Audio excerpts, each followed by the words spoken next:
ஒரே ஒரு விஷயம் மைண்டில் வச்சுக்கிடுங்க, ஓகேவா? இந்த மாதிரி அடி வயிற்று கொழுப்பு இருக்கும்போது நம்ம சாப்பிடக்கூடிய எந்த மாத்திரைனாலும் சரிதான், எந்த இன்சுலினும் சரிதான், வேலையே செய்யாது. சாப்பிட்றது டோட்டலி வேஸ்ட். இந்த மாதிரி அடி வயிற்று கொழுப்பு இருக்கும்போது நம்ம சாப்பிடக்கூடிய எந்த மாத்திரையும் வேலை செய்யாது, எந்த இன்சுலினும் வேலை செய்யாது. அதான் திரும்ப திரும்ப சொல்லிகிட்டே இருக்கேன். இந்த மாதிரி அடி வயிற்று கொழுப்பு இருக்கும்போது நம்ம வெயிட்டை குறைக்கணும் அப்படின்னா the best way balanced diet தான். The best balanced diet. அடுத்தது உடல் உழைப்பு, அடுத்தது நல்ல தூக்கம். பெஸ்ட் பேலன்ஸ்டு டயட் தான். ஏன் சொல்கிறேன்னா, நீங்கள் பேலன்ஸ்டு டயட் கரெக்டாக ஃபாலோ பண்ணீங்க அப்படின்னா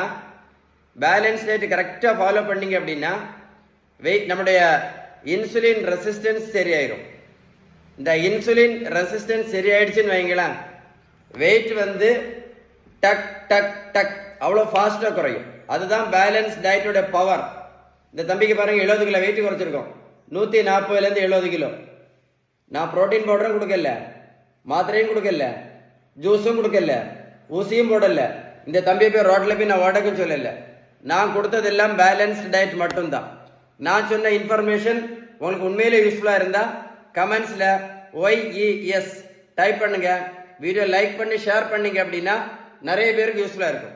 லைக் பண்ணி ஷேர் பண்ணுங்க. Okay, stay tune.